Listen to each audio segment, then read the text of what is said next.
Most days, sometimes even a little warmth can pull you under. That was me, living like a ghost in my own home. My husband, Ethan, was always away, buried in work. And Adam, my stepson, he was grieving too, in ways I didn't understand. We were both lost. Just in different ways. And then came that day. That one moment. He walked in. He saw me, and everything shifted. There was no going back after that. If you think you'd never end up in a situation like this, believe me, I used to think the same. But sometimes, all it takes is a single moment when your heart's too empty and someone looks at you like you still exist. And the choice you make next can break everything. This is my story. And if you're ready to hear it, I'll tell you. Just know, once you hear it, you won't forget it. Subscribe to Heartfelt Tales Unfold. Because some stories stay with you long after they're told. My name's Sarah. I'm 38. I've been married twice. My first marriage, well, let's just say it ended when I finally understood that love doesn't mean losing yourself. Ethan, my second husband, he was different.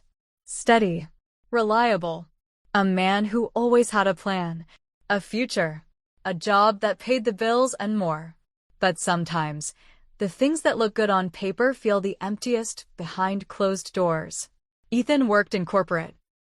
Always traveling, always tired when he came home. His laptop was his constant companion, even at dinner, even in bed. When I spoke to him, I could see it, that glazed look in his eyes. Like my words barely reached him. And slowly, I stopped trying. Our home was beautiful. Suburban. Big windows, polished floors. A kitchen where I used to dream we'd cook together. A living room with a couch that felt colder every year. I poured wine for one most nights. I made dinners that went untouched. And I talked to walls more than I talked to my husband. Then there was Adam. 19. Ethan's son from his first marriage. His mother had passed 2 years before I entered their lives. I came into a house already carrying ghosts. Adam, he was polite, reserved, always kept to himself. He barely spoke unless spoken to. But grief, it leaves marks you can't always see. And sometimes, when I caught him watching me from across the room, it wasn't a teenager's gaze. It was a boy who had seen too much loss, searching for something safe. At first, I thought nothing of it. We were two people trying to survive under the same roof. But days turned to weeks, and something shifted. Ethan's absences grew longer. The space between Adam and me grew smaller. And those glances, they lingered. In a house filled with silence, sometimes the smallest moments feel deafening. I never imagined it would be him, the one who noticed when my hands shook pouring another glass of wine. The one who offered to carry the groceries when no one else cared. The one who would help me, and the one I'd end up betraying in a way I'll never forgive myself for. But when loneliness starts to wrap around your heart, you stop seeing lines clearly. You start craving light wherever you can find it, even if it blinds you. It began with a shattered glass. That morning had felt like so many others. The kind where the house hummed with quiet, but not peace, just absence. Ethan was gone again. Another business trip. Another empty space in our bed. Another day where my voice would echo against cold walls. I tried to distract myself the way I always did, little tasks. Cleaning. Rearranging things that didn't need rearranging. Pouring another glass of wine before noon, pretending it didn't mean anything. I reached for the top shelf. The good glasses, the ones we used when we used to host dinners, when we used to smile. My fingers brushed the stem, but the glass slipped. I heard it before I felt it, the sharp crash, the sudden sting. Shards everywhere. A thin red line blooming across my palm. I froze. For a moment, I just stood there, staring at the mess. The floor glittered with tiny knives. My heart thudded against my ribs. And I realized I was alone. I started to shake. Out of shock, out of exhaustion, maybe out of something deeper. Then, footsteps. Fast, deliberate. Not Ethan's. Adams. He came in, eyes wide, taking it all in at once. No words wasted. He crossed the room in 2 strides and took my wrist, gentle but firm. "Sit," he said, voice lower, steadier than I'd ever heard it. "I'll clean it." And I let him. I sat down on the kitchen stool like a child, my breath shallow, watching him move. He fetched a cloth, wrapped it carefully around my palm. His hands were warm, too warm. His touch too careful. And then, the cloth pressed against my skin, but his fingers didn't move away. They lingered. A second too long. Just enough to make the air between us hum with something I didn't want to name. I looked up, and there he was, watching me. Not like a boy watching a stepmother. Not like family. No, like a man watching a woman. And in that breathless space between us, something passed. Unspoken. Dangerous. I should have pulled my hand away. I should have broken the moment like that glass on the floor. But I didn't. I held his gaze instead. And in that small choice, everything began to unravel. That was the first moment. The one I should have stopped. But I didn't. I told myself it was gratitude. He was kind. That's all. I repeated it like a prayer that night as I lay in bed, alone again. But the truth was, I couldn't stop thinking about it. His eyes so steady, so aware. The warmth of his hand, lingering just a moment too long against my skin. And as much as I tried to push it away, I couldn't. Why was I craving this? From him? From Adam? Of all people. Was it just loneliness? Or was it something darker? I lay there with the ceiling staring back at me, every breath loud in the empty room. And in that silence, my mind betrayed me. I remembered how it felt to be seen. Not as a mother. Not as a wife. But as a woman. A person. And the guilt, it poured in like waves. I hated myself for thinking it. For feeling it. But the ache, it stayed. The next morning, I avoided his gaze at breakfast. I stirred my coffee so long the spoon clinked against the cup in frantic rhythm. But when I looked up, he was watching me. Not with anger. Not with confusion. With the same quiet, unsettling knowing. And that look, it hooked something deep inside me. Something I hadn't felt in so long I'd barely recognized it. I convinced myself it meant nothing. I told myself we would move past it, that it was a fleeting moment, a slip born of grief and solitude. But then, I started noticing things. He lingered longer in the kitchen. Sat closer when we watched TV, when we happened to be in the same room.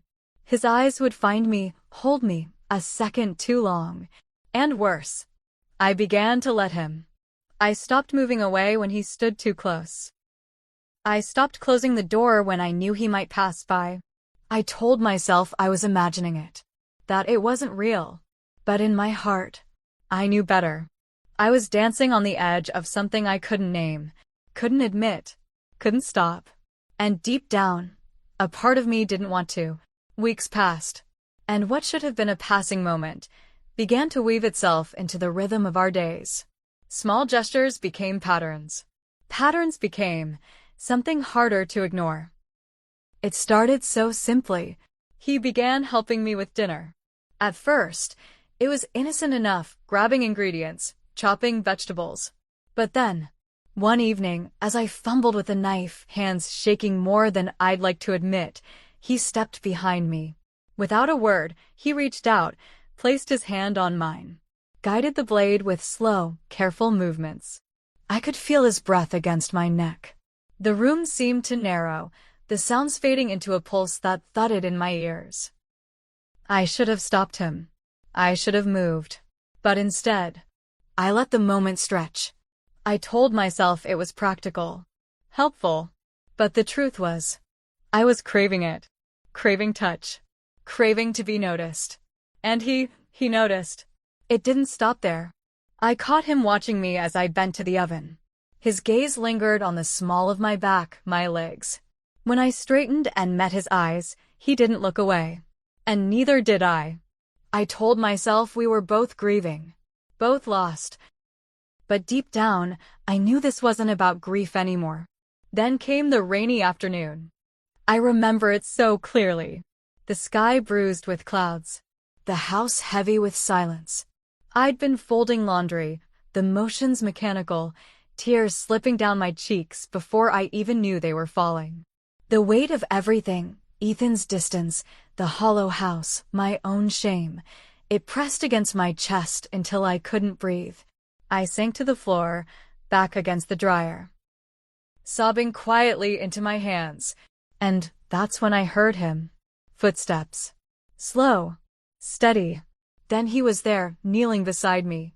"You shouldn't be alone," he whispered. And before I could answer, his arms were around me. Too long. Too tight. I should have pushed him away.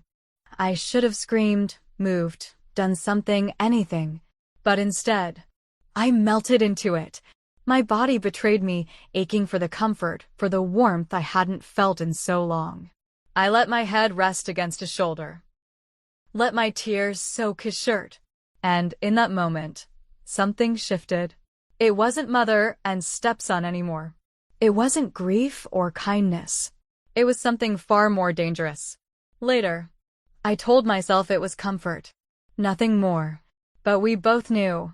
We'd both felt the shift. And there was no going back. That night, I drank. Too much. Ethan was away again. Another city. Another late-night email saying don't wait up. Outside, the storm had started. Thunder rolled through the sky like some warning I couldn't quite hear. Inside, it was worse. The kind of quiet that echoes louder than any sound. I poured glass after glass of wine, not to numb myself, but to feel something. And then I sat there, alone in the dark kitchen. Rain battering the windows. My heart heavier than the bottle in my hand. Tears slid down my cheeks before I even realized they had come. Tears for a marriage slipping through my fingers. Tears for the shame twisting inside me since that afternoon in the laundry room. Tears for the woman I didn't recognize anymore. And just when I thought I'd drown in it all, I heard them again. Footsteps. Soft, hesitant. Then Adam appeared in the doorway. No words. Just those eyes, watching me like I was breaking in front of him. Without asking, he crossed the room, took the glass from my trembling fingers, and set it down. "You can't do this alone," he said. Voice so gentle it made my breath catch. Before I could speak, before I could explain the thousand things tangled inside me, he was beside me.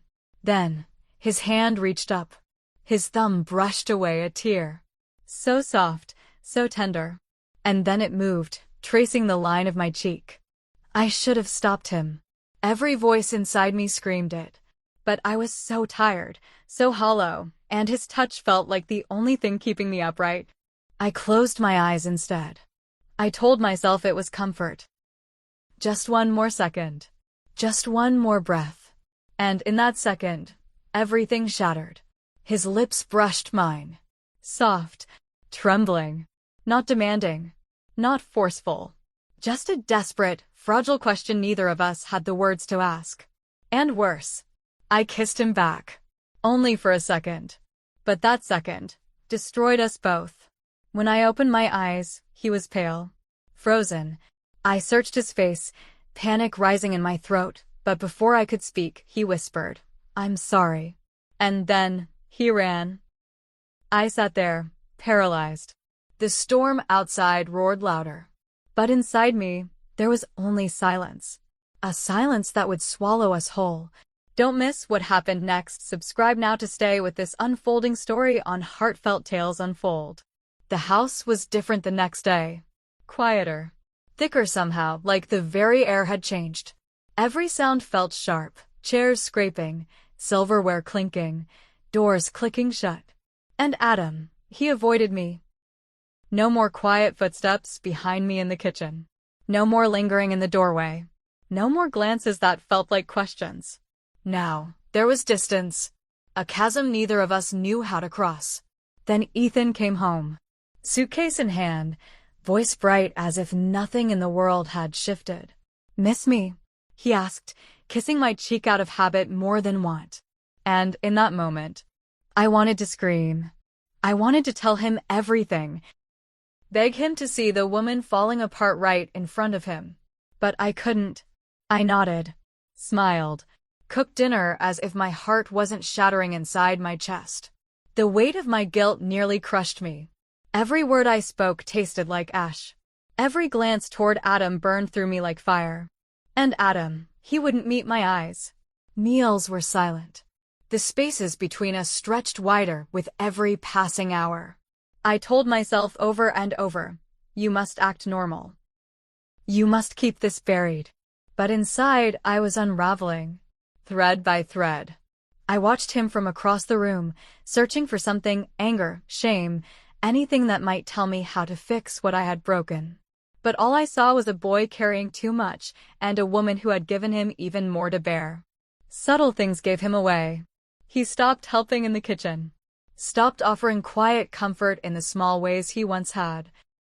Stopped sitting near me during those long, heavy evenings. And yet, sometimes, I'd catch him watching me, eyes full of something raw and tangled, torn, hurting, like he wanted to speak, but couldn't find the words. And I was just as trapped, afraid to reach out, terrified to let go. We both carried the same wound now, one we'd cut together. I hated myself. Every breath, every glance, every beat of my heart reminded me of what I had done. I had betrayed Ethan. I had betrayed Adam's trust, warped a bond that should have remained pure, untouched. I couldn't sleep, couldn't eat. The guilt sat in my chest like a stone I couldn't swallow. But, and this is the part one can barely bring myself to say, part of me ached still. Ached for the warmth of that moment, for the closeness we had shared, for the feeling of being seen, truly seen, by someone, when I had felt invisible for so long. And that ache, that longing, terrified me even more than the guilt. What kind of person am I? How could I crave something so wrong, so broken? How could I want to feel again what should never have happened in the first place? I would stand in front of the mirror, searching my own eyes, hoping to find the woman I thought I was. But all I saw was a stranger, a woman who had crossed a line she couldn't uncross. Every time I looked at Ethan, my stomach twisted. Every word I spoke to him felt like a lie. I watched him sip his coffee, answer emails, tell me about his trips, and I wondered, if he knew, would he even care? Would he even see me then? And Adam. Sweet, broken Adam. I couldn't face him. I couldn't erase the look in his eyes that night when he whispered, "I'm sorry," and ran. Part of me wanted to tell Ethan. To lay it all bare and beg for whatever scraps of forgiveness I could find. Part of me wanted to sit down with Adam. To make sense of what had happened, to somehow make it right. But another part of me, the cowardly part, knew the truth. Some things, once spoken, can never be undone. Could I confess this to Ethan? To Adam? To anyone? Or should I bury it deep inside me and carry the scar alone? Live with the hollow ache of what we'd done and the fear of what it might still become? I didn't know the answer. I still don't.